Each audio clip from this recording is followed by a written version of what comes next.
Hello, my name is Chris Bosley. I just finished a video and I have to do it again because I can't play the video. It's Wednesday the 30th November 2016.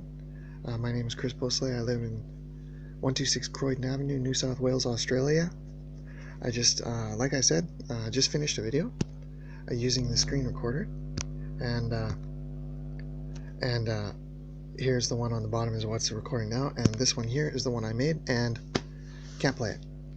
So obviously I was talking about stuff they didn't like in there and they stuffed it up because that's happened quite a few times already.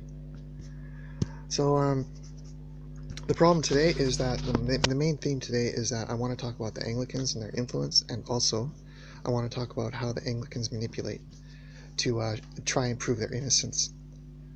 So what do I mean? Well, here, first of all, we'll look at my recent programs. I have nothing, I'm going to close the phone right now.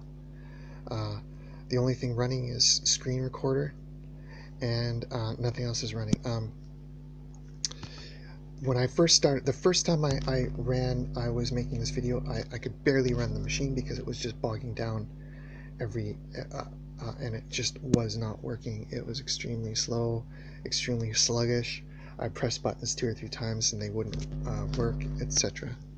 So here we see background processes limit, no background processes, and I have this set all the time, and destroy every activity as soon as the user leaves it. So as you saw, I have no recent applications. Nothing's running right now except for system apps and my screen recorder. And let's look at process stats. So device memory is currently critical. Background apps over 4 hours and 42 minutes. Okay, that's fine. ExpressVPN, that's my Express VPN service. Contacts 72%, and AZ screen recorder, Google Play services. I'm just going to close that because, anyways, we'll just leave it. So let's look at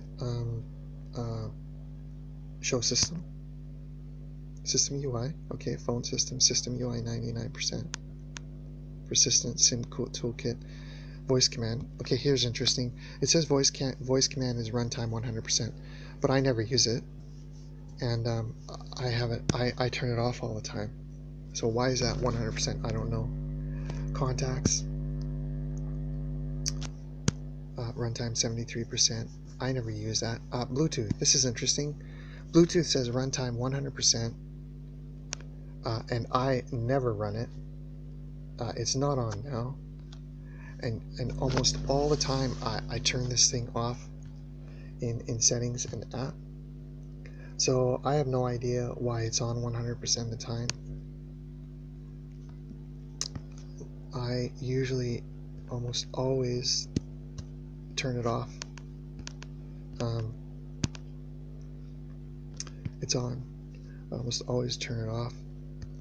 I don't know why it's got 40 kilobytes of data. Whatever. So I'm going to turn that off. I go back here and go to developers, and it should always be off. I don't know why it runs 100% of the time. I'm going to go into process stats, and I just want to go back and see what's happening with the Bluetooth. Okay, Bluetooth service is 100% of the time. Average RAM, okay, 5.5 megabytes. Even if it was, it shouldn't be on, but even if it was, it's only taking 5.5 gigabytes. I don't know why device memory is critical. I don't know why background apps are on, over 4 hours, and that it would take up memory like that. So, today, for example, several times there was evidence, that a foreign entity was in my phone. One of the things that happens is that when I take a screenshot, the screenshot doesn't shutter, the shutter doesn't go on. So that happened several times today. Another thing that happened today is that the responsiveness of the, I don't know why that number at the top 5227 goes on, but it's always on. I have no knowledge of why that happens. It just started happening recently. I never did it at first. It just started happening recently, and I'm wondering if it's like a memory module of where they're going to store the video. Anyways, like I said, today is just to get on. Today is the 11th or the 30th of the 11th month, 2016. It's 1909, and it is currently 25 degrees, 62% humidity here in Sydney. So, the phone shows signs that there is foreign activity right from startup. Right from startup, it shows that there is root control over my phone. They're controlling things that I can't control. They gray out boxes. For example, there's lots of applications that they gray out, and that first I was able to stop, and then they saw that I was stopping them and must have been using them. Let's see if Bluetooth is still off. Okay, it's still off. So must have been using them for attack, and I was turning them off, and so they wanted to utilize them as a tool, and so they forced the off button to gray out. So one of the things they're using is launcher, I think, and for a while there, every time they want to for a while there, it was turning off, and then I would have my batteries would stop charging, and I think that they were kind of working something into the launcher application. And mobile theft, MTK, where is that? So what I'm looking for is an app that they grayed out. Here it is. When I was first here, I used to stop this. When I first got this phone, I used to stop it. I could stop it, and the phone ran better. Like, it was crisper and quicker. MediaTek is the company that makes this CPU for this phone. I would stay away from MediaTek. It seems to me like a lot of their applications are being used as attack vectors. For example, this application right here, MediaTek battery warning. This always flashes on. It'll stop, start, stop, start. It steals the screen, and then as it runs, they've got a battery attack that the battery drains lower and lower and lower. And it's got lots of permissions. And the thing about MediaTek is that they're doing smart TVs, and they're doing a whole bunch of other things too, and they're working with Google. I don't trust MediaTek as a company, and it seems to me like using this phone and I know for a fact that the Anglicans here, the attackers, there's a different number. I turned on the phone and there's a different number. I know for a fact that the Anglican attackers are using MediaTek apps as vector attacks, as tools to attack the phone, and they're using them in their attacks. So they're using them in the attacks on here, so I'm certain that they would use them in attacks on smart TVs. The main thing, since I've lived here, I know now without a doubt, is that the Anglican Church, Presbyterian Church, and Baptist Church are all like one group here in Australia. They all attend Bible college here at Moore Theological Bible College, and since I've lived here, they've been hostile and aggressive to us. I think the first thing the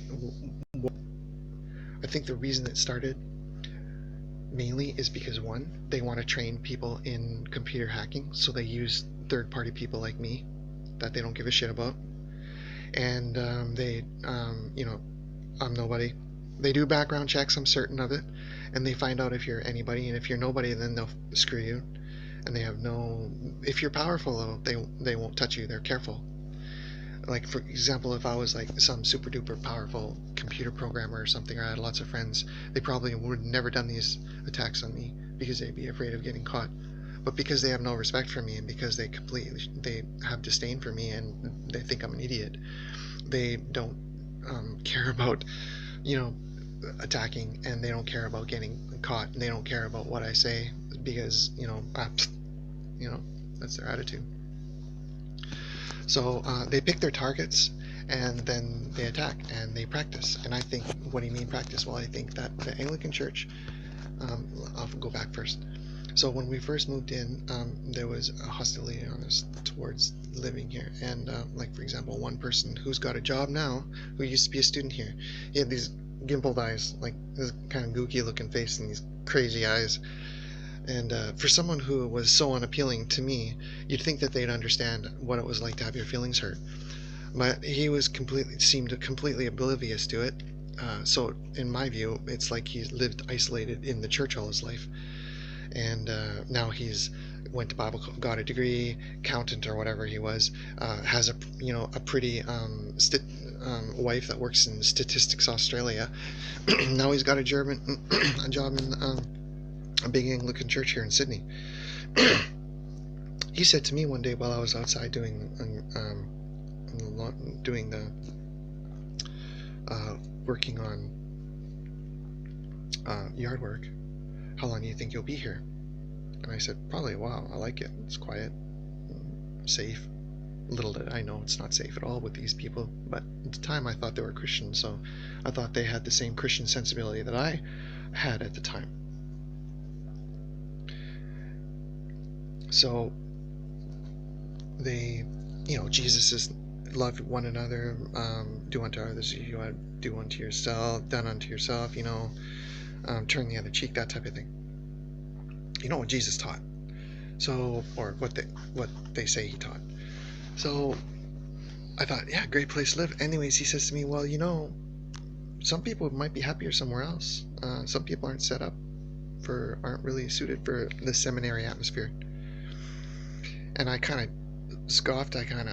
He offended me greatly, and the statement offended me greatly. And it's very, very clear that since day one they wanted us to leave. But then here's this guy, and looking at me and saying, "Well, look, maybe you might want to leave." Passive aggressive statement. And he said this, and I said to him, "Well, you know what? A lot of you guys don't even seem like Christians, and this doesn't seem much like a seminary atmosphere. You guys are noisy, loud, obnoxious, and just some of you are just not nice people." Didn't think he liked that very much. And I says, "But that's just my opinion and my viewpoint." And so that's one example of how harassment. But other examples are, entry into our unit. I have seen evidence that our unit has been entered without us knowing, and without our knowledge, and without our permission, and that our car has been vandalized and scratched, and our computers have been harassed, monitored, misconfigured, abused remotely since we moved in. We've had, like, for example, external USB drives have been made remotely while the wireless cards, I removed the wireless cards and the Bluetooth cards, and even after I did that, they were accessing the machine and doing things like changing file attributes of the NTFS file system from read-write to read-only, so that I couldn't read to them. I couldn't write to the disks. They did it on several disks. They also, I was trying to take DD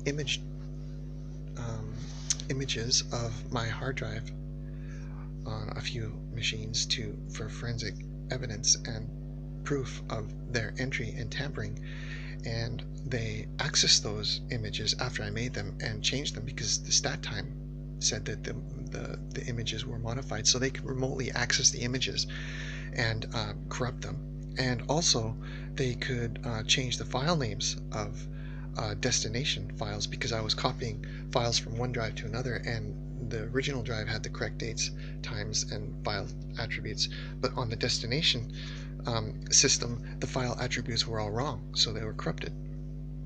And they also were able to remotely turn off my logging system, my rlogger, my log daemon for logging, and my system logging. They could stop it and they could start it. So they stopped it, then they stopped my DD run process, because it was a long process. It ran through the night, And then I recognized that my DD had stopped and my image had stopped, and I was upset, and I told my wife. And then I noticed that the logger was turned off, and I told my wife, and then they turned the logger back on. I heard activity in the unit next door. I heard him run down the stairs, and then right after that, the logger turns on. It's like he ran to his computer, and then, oh, forgot to turn the logger back on, and then turned the logger back on. And like since the day I've been here, stuff like that has happened. It's very clear to me that James Foolfley has more interest in computers. He's a mathematician graduate from Adelaide University with an interest in, he did his honors paper with a focus on the topic of cryptography and how using mathematics in cryptography. So come on. He expects me to think that he's just going to give up his mathematics training, his obsession with computers and hacking and breaking into systems, and he's just going to go sweep church floors in Adelaide? Pfft, whatever. So what they do is, I think that they get people from all over the country to come here to the Bible College, and I think that they train them. For example, one Asian guy is in Melbourne. Another guy going back up north to, or a little ways up north on the Gold Coast, to another community. One guy wants to go to Indonesia. He's an engineer, wants to go to Indonesia. And well, I think that the Australian government and the Anglican Church have an interest in influencing Indonesia. So here we have massive influence or massive access to privileged information because the Anglican Church has an influence with the government. Premier Mike Baird, Anglican. Minister of Planning, Anglican. Rufus Black, R-U-F-U-S Black, previous strategic advisor to Prime Minister Tony Abbott. He's the one that was Rufus Black was the one that was spearheading the metadata retention laws. The government I've also heard talk on the ABC radio that the government wants to define what a network is, what a computer is, and what a personal handheld device is. And when they do that, they can create laws to allow them to access said devices. And then they can say, well, I'm not really accessing the device, I'm accessing metadata. I can do that. So we have massive interest in technology, massive interest in surveillance, and massive, well, no, that's the wrong word.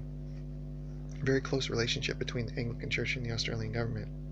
I see it now, and the more and more I live here, I see the Anglican Church and the Australian government as a state-religion relationship, very similar to the state-religion relationship of the Church of England in the UK. And I think that the Anglican Church here, or the Church of England, has an influence in the Australian government in legislative process.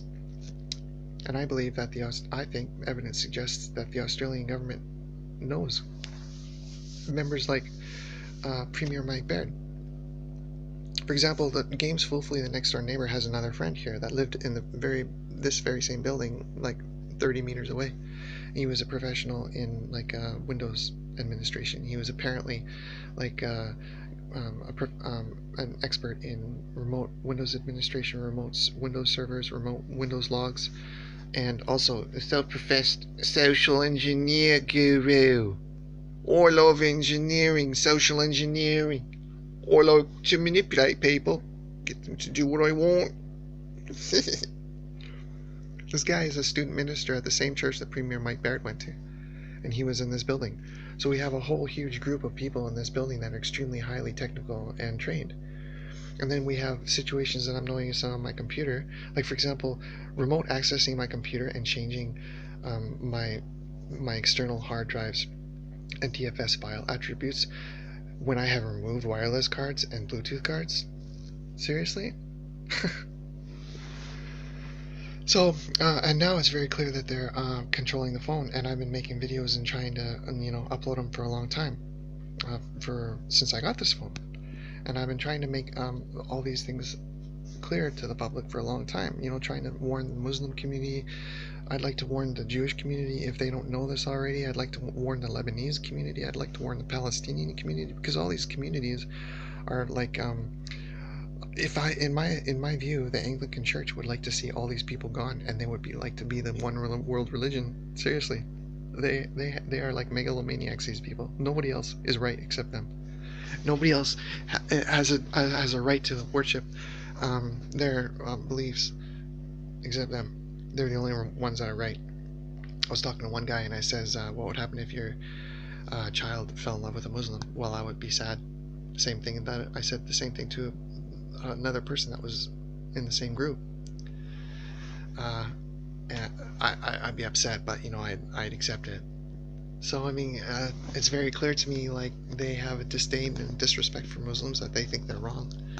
And I'm sure that the Muslims feel the same thing about the Christians, that we're wrong. I almost said it. I don't call myself a Christian anymore. Not after knowing these people. I used to call myself a Christian. But like, I'm sure the Muslims think that the Christians are wrong too. But my point, and very clearly, is that the Anglican Church is very, very powerful, and very, very clearly close relationship with the Australian government. They've been hacking this phone since I moved in, and this is the one of the points of conversation of this conversation, is that clearly they cover up their tracks very, very well. It's very, very difficult to prove remote access to a machine, especially when they're accessing the hardware like they are here and running parallel to the system, where my system doesn't even know they're there. But today, Games Fulfully is gone, and all the people that I think are involved in these attacks are not here right now. There's other people here, and it was very easy for Games Fulfully to set up an attack, and then other people just sit there and monitor, just sit there and press a button, and a monkey could do it. The thing is that they're going to say, well, these attacks happened when nobody was here, Chris, so who are you going to blame now?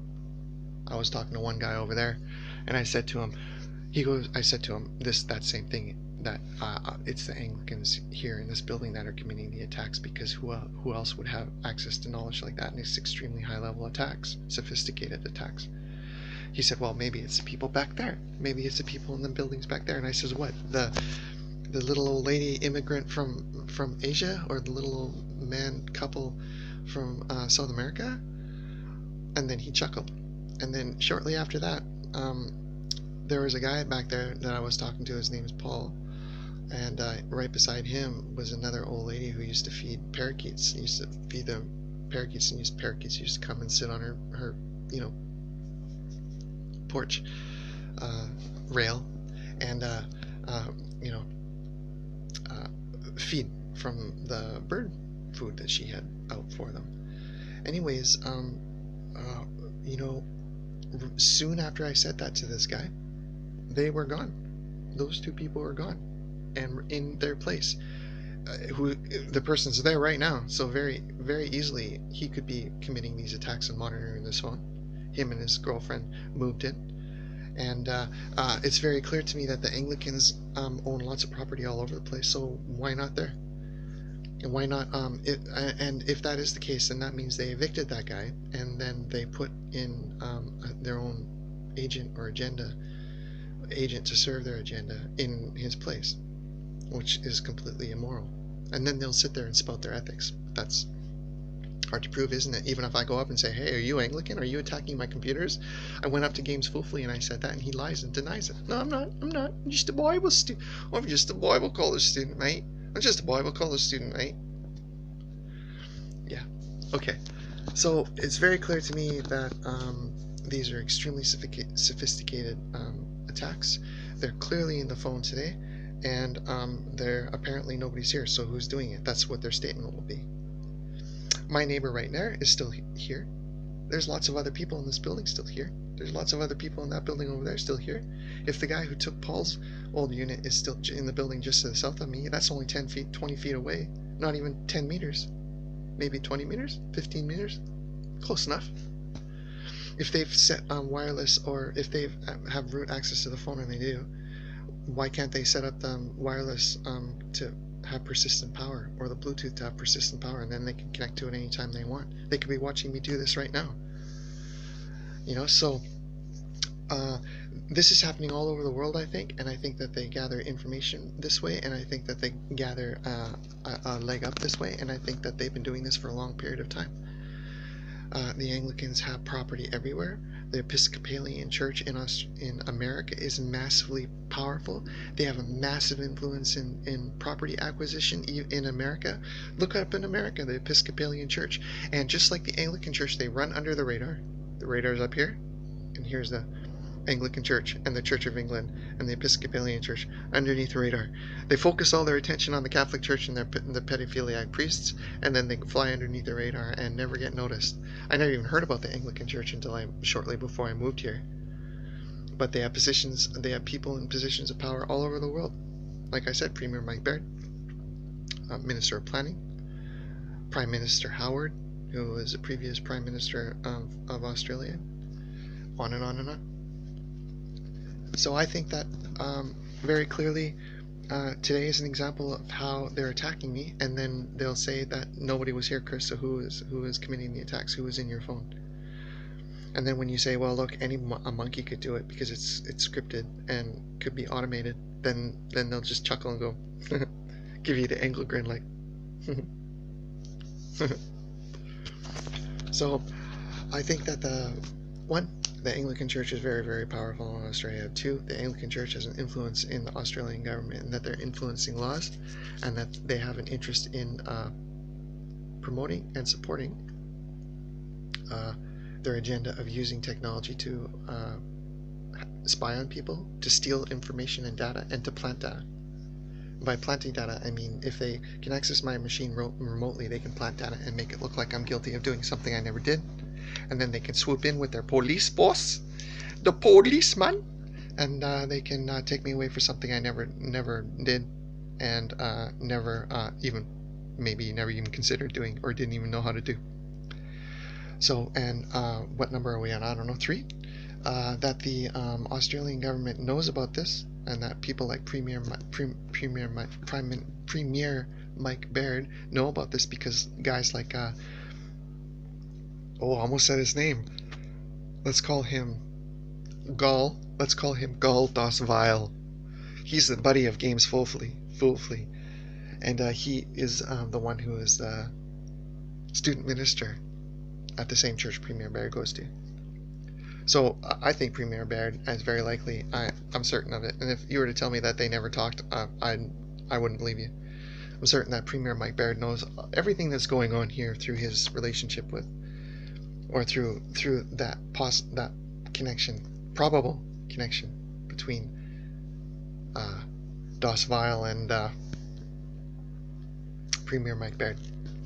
So, and don't forget Van de Gold, Mr. Accountant, businessman extraordinaire, who has put millions and millions of Anglican money offshore and got away with it, and then had the Australian government pay $264,000 back to him to pay for his court fees, defending himself against a 7-year investigation by the federal government, who stuffed things up somehow. Maybe data loss. We lost some data, mates. Where'd the data go, mates? We're sorry, Your Honourable, but we lost the data. Yeah, and I wonder how they lost the data, because I lost a lot of data here too.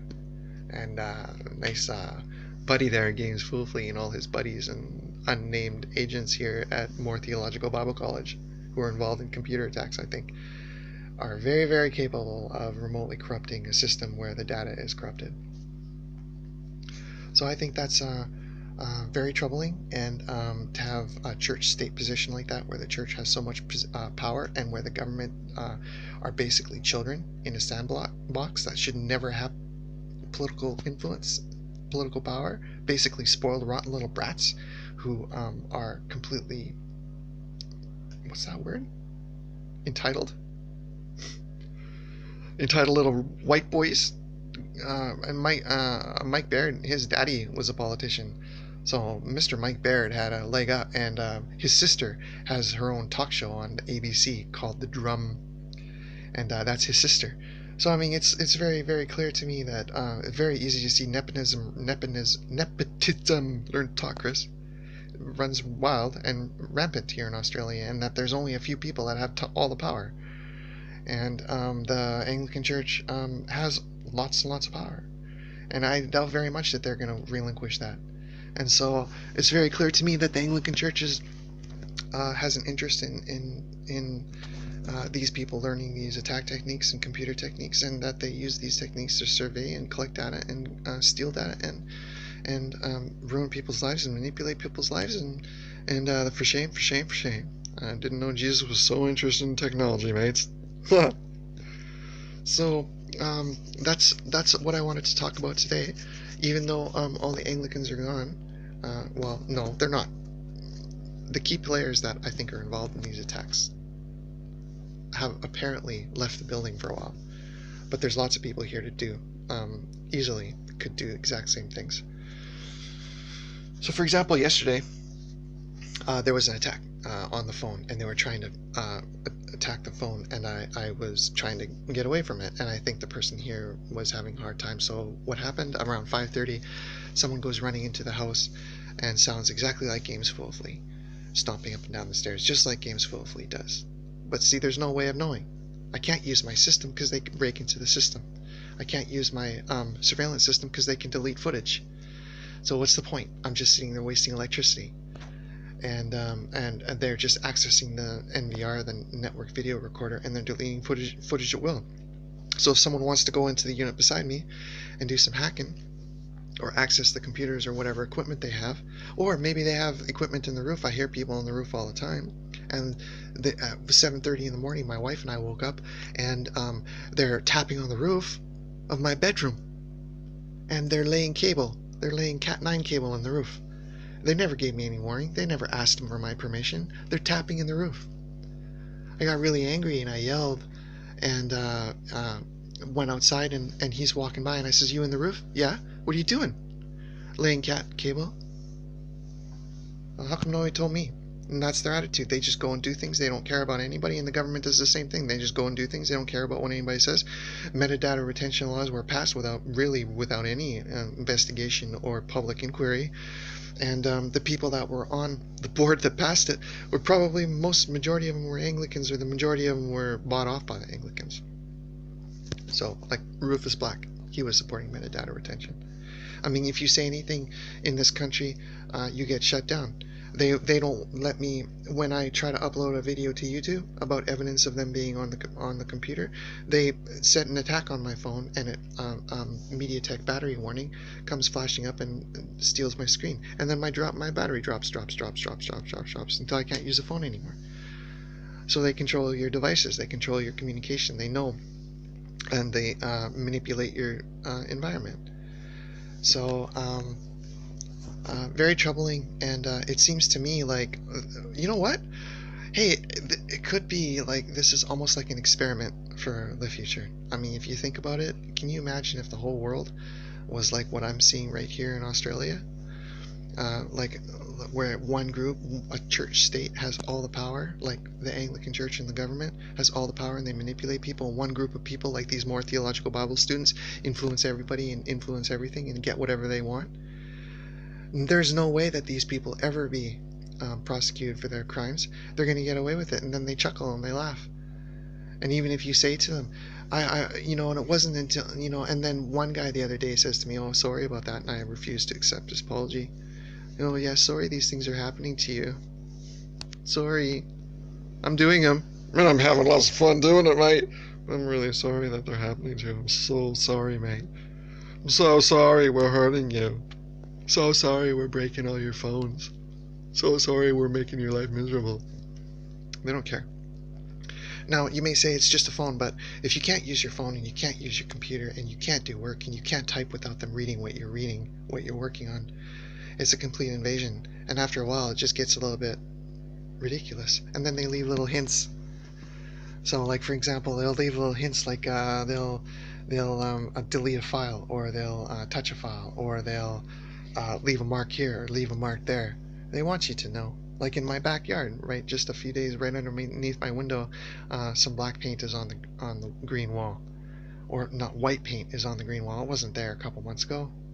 It just showed up. I never put it there. So somebody went in my yard and scratched white paint on and before that it was red. It was red marks on the wall. I never did that, and my wife never did that. There's nobody around here that lives around here except Anglicans and a couple douchebags down the way. There's one guy, Nine Toes. He's has a relationship with the Anglican Church though, so he might do. I think he would do something like that. But there's nothing I can do about it. There's not the thing that bothers me and the thing that I'm concerned about is the influence these people have in media, the influence these people have in politics, and the influence these people have in the rest of the world. Like I said, the Anglican Church, the Church of England, is second only to the Queen. They're above Parliament. So if you're above Parliament, maybe you can't be held accountable to Parliament. If you're above Parliament, it's like the Queen can't be held accountable to the Parliament. And maybe the Anglican Church is like that too. That scares me. And it should scare you. Because the Episcopalian churches in Australia, the Anglican churches in Canada, or Episcopalian churches in America, the Anglican churches in Canada, and the Anglican churches in Australia, and the Anglican Church of England is in England, London, UK. Not to mention probably in Europe and many other places of the world. So, hope you have a good day, and thank you for your time. I'm going to go.